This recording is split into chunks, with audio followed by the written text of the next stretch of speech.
Selamat pagi Glenda, selamat pagi sahabat Pirayaset. Hari ini kita akan membahas beberapa sentimen yang mempengaruhi memang volatilitas di uh, pasar komoditas ya, yang memang kita melihatnya juga sebetulnya ini menjadi salah satu driver utama yang mungkin sekarang recently mulai eskalasi lagi sehingga menjadi salah satu yang dapat kita perhatikan untuk kita hovering kita punya saham-saham komoditas di Indonesia. Oke, bisa kita masuk ke slide pertama.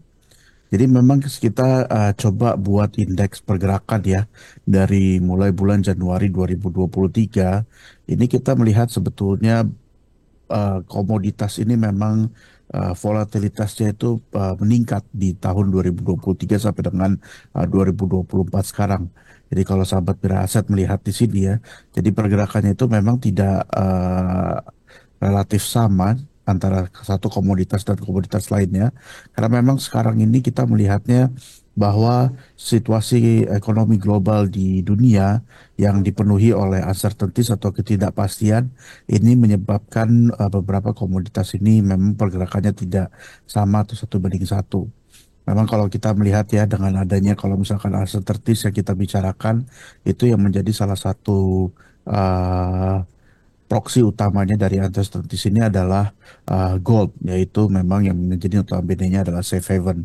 Jadi kalau kita melihat diperhatikan di garis yang biru itu, ini kita sebenarnya ngelihatnya gold sudah naik hampir 60% dari tahun Januari sampai dengan 2024 sekarang. Sementara itu, kalau misalkan memang kita melihatnya dari sektor-sektor komoditas lain di luar daripada safe haven, ini yang cukup mengalami fluktuasi itu adalah ada oil, kemudian untuk terkait dengan energi juga masih cukup relatively stabil.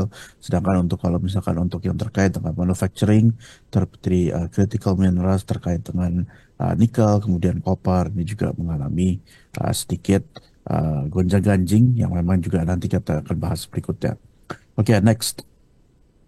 Jadi memang sentimen pertama yang kita coba bahas ya, kita coba telaah ini apakah sebetulnya salah satu yang menjadi faktor utama dari volatilitas pergerakan harga komoditas ini dipengaruhi oleh sentimen dari geopolitical tension, terutama dari Middle East. Jadi kalau misalkan kita melihat ya, yang memang kalau kita ngelihat yang paling volatile terkait dengan eskalasi daripada perang itu, sebenarnya kita melihatnya lebih dari sisi oil. Karena memang notabene-nya ketika kalau misalkan kita membahas Middle East, boleh di next. Ini Middle East ini adalah salah satu negara, terutama untuk Iran ya, yang memproduksi uh, oil yang kontribusinya terhadap dunia itu kurang lebih sekitar 5%. Kemudian di sisi lain, Middle East ini juga menjadi salah satu uh, region yang memang di sana itu ada salah satu jalur dagang utama terutama di Strait of Hormuz dan juga dari Suez Canal, di mana ini adalah dua-duanya jalur tercepat antara Eropa, kemudian Afrika dan juga menuju ke Asia. Jadi ketika kalau misalkan eskalasi dari perang tersebut mempengaruhi hampir tadi ya dari produksi supply oil dunia, kemudian juga mempengaruhi jalur dagang utama tersebut, ekspektasinya adalah ketika ini terjadi, jadi jalur dagang yang tadinya utama itu orang harus berputar sehingga akan mendisrupsi supply daripada uh, komoditas-komoditas terutama daripada oil. Di sisi lain kita melihat juga memang karena Suez Canal ini juga kontribusinya terhadap global trade yaitu kurang lebih sekitar 12%, baik itu untuk komoditas seperti oil, ini juga sebenarnya memang untuk soft commodities itu juga salah satu jalur dagang utamanya juga. Jadi ketika kalau misalkan kita membicarakan tentang uh, eskalasi perang daripada Middle East, kita ini berekspektasi kalau misalkan memang semakin buruk situasinya dengan adanya disrupsi di sini itu juga akan uh, terdampak kita terhadap dengan global supply chain baik itu dari oil ataupun komoditas lainnya dan bahkan juga sampai dengan containers. Ini yang sebenarnya kita melihatnya yang menyebabkan salah satu faktor fluktuasi daripada harga komoditas sekarang. Next. Ya, terkait kalau misalkan kita dengan komoditas-komoditas utama di Indonesia ya, tadi memang mungkin kalau kita berbicara tentang Middle East geopolitical tension adalah salah satu proksi utama di mana pergerakan harga komoditas ini sekarang memang terfluktuasi dan kebanyakan juga masih remain elevated ya. Jadi kalau kita ngelihat kalau misalkan di faktor utama kedua yaitu kita ngelihatnya ada faktor cuaca. Jadi tahun ini kita memang dilanda La Nina, transisi daripada El Nino yang mungkin kejadian di tahun lalu ya. Jadi ini memang kalau misalkan kita ngelihat La Nina yang sebenarnya juga sudah mulai terlihat mulai dari Agustus tanda-tandanya. Jadi kalau kita ngelihat ini sebenarnya number of rainy days di Sumatera, kemudian juga di Kalimantan, ini juga sudah meningkat. Jadi ekspektasinya sebetulnya kalau misalkan ada fenomena La Nina, itu di region seperti Southeast Asia, itu cenderung akan mengalami flooding atau curah hujan yang juga lebih tinggi. Nah, sehingga daripada itu, ekspektasinya kita adalah produksinya mungkin akan terhambat terkait dengan komoditas-komoditas utama kita yang menjadi ekspor, yaitu yang pertama adalah CPO atau kelapa sawit dan kemudian juga ada batu bara. Nah, bagaimana dengan sisi demand-nya? Kalau misalkan terkait dengan La Nina tersebut, memang sebetulnya kalau misalkan ada La Nina, kecenderungannya adalah ketika kalau misalkan negara-negara importir batu bara utama kita seperti Cina, kemudian North Asia dan juga India, ini memang ada tendensi untuk mereka mengalami winter atau musim dingin yang lebih dingin lagi daripada biasanya. Nah, sehingga untuk demand terkait dengan heatingnya yang memang biasanya juga untuk bulan-bulan QT Q4 Q4 setiap tahunnya menuju musim dingin mereka yang memang permintaan daripada batu bara juga meningkat, itu biasanya di ketika kondisi La Nina akan cenderung lebih meningkat lagi. Sehingga kalau misalkan kita ngelihat antara mixture daripada produksi kemudian juga dari demand yang cukup masih relatif ekspektasinya lebih baik. Ini makanya kemudian kita melihat sebenarnya untuk dari harga Newcastle sendiri cenderung mulai mengalami peningkatan di bulan Oktober dan memang ini trennya juga sudah agak cukup berbeda dengan tahun-tahun lainnya karena memang faktor La Nina tersebut. Di sisi lain kalau kita ngebandingkan dengan CPO sendiri juga dari sisi demand-nya ini kita ngelihatnya sebenarnya masih remain intact karena notabene-nya adalah uh, komoditas utama untuk pangan yaitu terutama untuk minyak goreng. Sehingga memang kalau kita ngelihat dari chart yang ini ya, yang sebelah bawah kanan itu kita ngelihatnya dengan adanya tadi demand yang memang cukup remain intact terutama dari India dan Cina terkait dengan kebutuhan konsumsi minyak nabati atau minyak goreng dan kemudian di sisi lain juga tadi untuk dari sisi produksinya juga masih cenderung terganggu. Ini makanya kemudian harga terfluktuasi naik. Next. Bagaimana kemudian kalau misalkan kita melihat Indonesia metal sector sekarang? Jadi salah satu yang menjadi metal utama kita itu adalah sebetulnya nikel. Kalau kita ngelihat sekarang, memang nikel sekarang kita masih ngelihatnya dari harga itu masih cenderung mengalami koreksi di sepanjang tahun 2023 sampai dengan 2024 sekarang.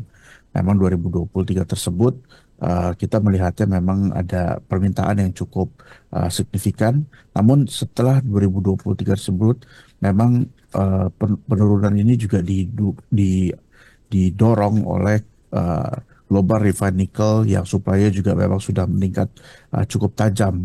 Karena memang smelters daripada di Indonesia juga sudah mulai operasi dan kondisinya sekarang sebenarnya untuk dari kondisi surplusnya juga cukup meningkat.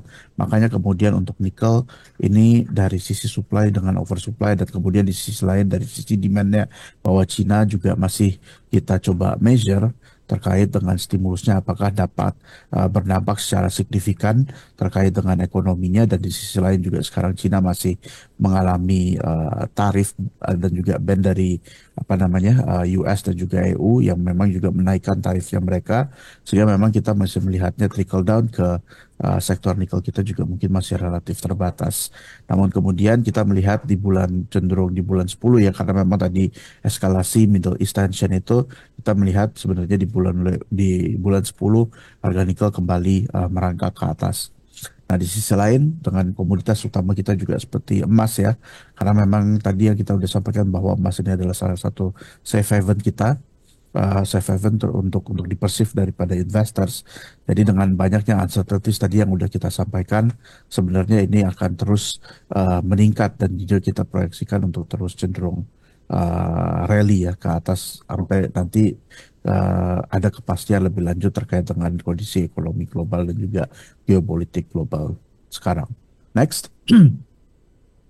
Ya, jadi kita ngelihatnya dari sentimen-sentimen yang tersebut mungkin ada beberapa proksi terkait dengan sentimen yang cukup positif dari sisi harga ya, karena memang notabene-nya kita melihat dari komoditas-komoditas tersebut ada sentimen untuk mendorong harga naik ke atas dari komoditasnya. Sehingga kalau misalkan kita melihat coba telaah beberapa saham yang kita cover ini mungkin kita bisa memperhatikan saham-saham seperti Adaro, kemudian juga ITMG yang memang notabene-nya mereka juga ekspor portionnya terutama untuk ke Cina. Jadi sebenarnya dengan adanya kenaikan permintaan dari Cina, kemudian juga dari harga yang memang cenderung naik, ini kita ekspektasikan untuk dua perusahaan ini menjadi salah satu perusahaan yang diuntungkan oleh kondisi sekarang. Next. Kemudian dari sisi uh, apa namanya untuk dari CPO ya yang tadi kita juga sudah sampaikan. Jadi memang sebetulnya untuk exposure terhadap ekspor emiten-emiten yang ada di bursa Indonesia sekarang memang exposure-nya terhadap ekspor itu masih relatif rendah. Namun kita melihat sebenarnya ini akan ada proxy sentimen terkait dengan harga CPO yang terus melambung. Ini kita coba perhatikan LSIP dengan memang mereka notabene-nya memiliki superior earnings dan juga profitability dibandingkan dengan perusahaan-perusahaan di peers-nya atau perusahaan CPO lain. Sedangkan di sisi lain kalau kita misalkan melihat harga gold yang memang juga cenderung terus meningkat ya selama dari tahun 2023 kemarin, kita melihatnya Antam ini juga akan diuntungkan karena memang Antam ini adalah salah satu perusahaan yang terbesar terkait dengan refining dan juga trading untuk gold. Sehingga memang kita melihatnya untuk tahun ini kontribusi dari segmentasi pasar gold Antam ini akan cukup cenderung meningkat dibandingkan dengan nikelnya. Dan kita ngelihat juga mungkin ada potensi dengan pergerakan harga LME nikel baru-baru ini ya, terutama untuk beberapa hari ke belakang. Ini sebenarnya ini juga akan cenderung menguntungkan sentimen kepada saham Inco karena memang yang kita tahu adalah Inco ini sebenarnya salah satu perusahaan yang memang menjual nikelnya ini based on LME benchmark atau LME nickel benchmark price. Jadi sehingga dengan adanya kenaikan harga LME, biasanya Inco ini juga akan diuntungkan karena memang Inco ini menjual atau pack dia punya nikel itu ke LME. Mungkin itu yang bisa diperhatikan dan kami coba telaah ya dari research. Uh, Semoga bermanfaat. Saya sudahi sampai sekarang dan kembali ke Glenda. Thank you.